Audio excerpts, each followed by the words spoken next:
मेरे हाथ में इस वक्त चीन के सरकारी अखबार ग्लोबल टाइम्स का एक आर्टिकल है जिसकी हेडलाइन है Hindu nationalism risks pushing India into war with China. इसका हिंदी में अर्थ हुआ हिंदू राष्ट्रवाद भारत को चाइना के खिलाफ युद्ध में धकेल रहा है।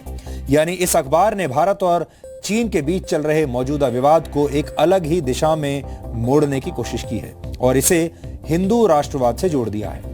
लेकिन इस आर्टिकल में कुछ और भी बातें लिखी गई हैं जो न सिर्फ आपत्तिजनक हैं बल्कि काफी भड़काऊ भी हैं। मैं ये आर्टिकल इसके कुछ अंश आपके सामने पढ़ना चाहता हूं, आप ध्यान से सुनिएगा और फिर देखिएगा कि ये शब्द सुनकर आपको भी बहुत आज गुस्सा आएगा। इसका शीर्षक है ग्लोबल टाइम्स में जो उन्होंने लिखा है, जो हमने आपको अभी बताया था। अब देखिए वो क्या कहते हैं। वो कहते हैं सुषमा स्वराज के बारे में, जो उन्होंने पार्लियामेंट में कल बयान दिया था भारत की विदेश मंत्री के बारे में। उन्होंने लिखा है she was lying to the parliament. First India's invasion of Chinese territory is a plain fact. फिर आगे ये भी लिख रहे हैं कि जो अंतर्राष्ट्रीय समुदाय है वो भारत की इन बातों से हैरान है। फिर लिखते हैं no other country will support India's aggression. Second, India's military strength is far behind that of China.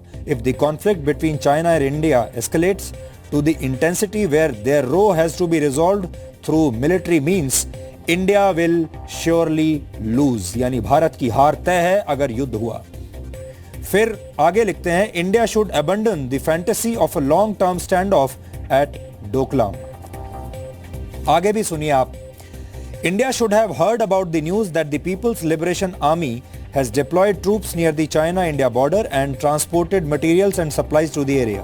The PLA is also reportedly conducting drills for mountain operations. अब आगे की लाइन बहुत महत्वपूर्ण है। These are certainly not for show.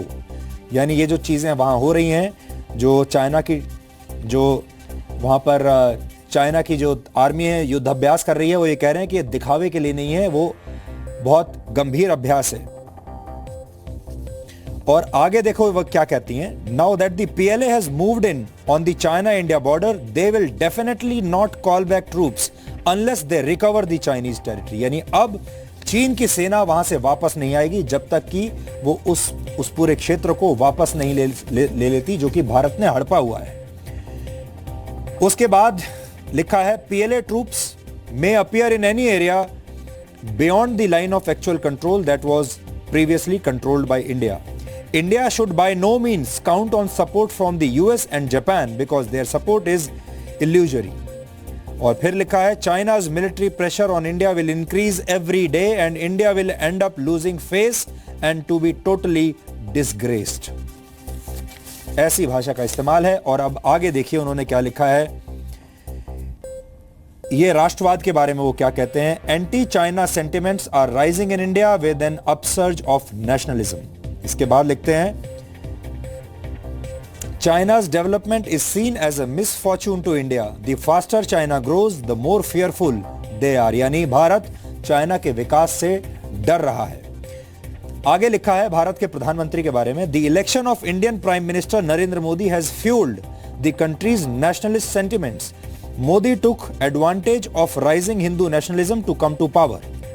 The border row this time is an action targeted at China that caters to the demand of India's religious nationalists.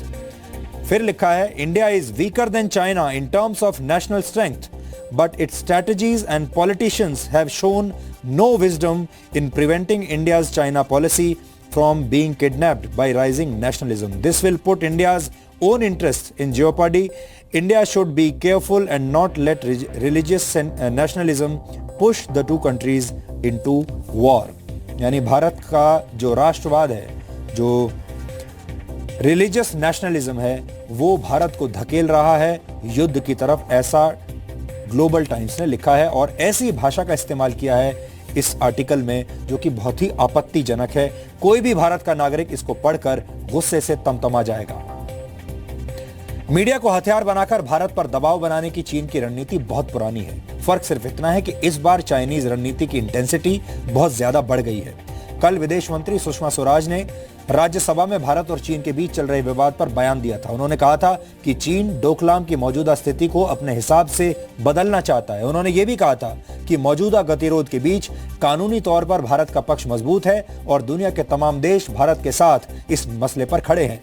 लेकिन यहां global times में लिखा गया है कि भारत के साथ कोई देश नहीं है। लेकिन विदेश मंत्री का यह बयान आने के बाद चीन का सरकारी अखबार ग्लोबल टाइम्स और भी ज्यादा आक्रामक हो गया है। क्या लिखा है यह हमने अभी आपको पढ़कर सुनाया। इस अखबार का दावा है कि अंतर्राष्ट्रीय समुदाय में कोई भी भारत के साथ नहीं होगा।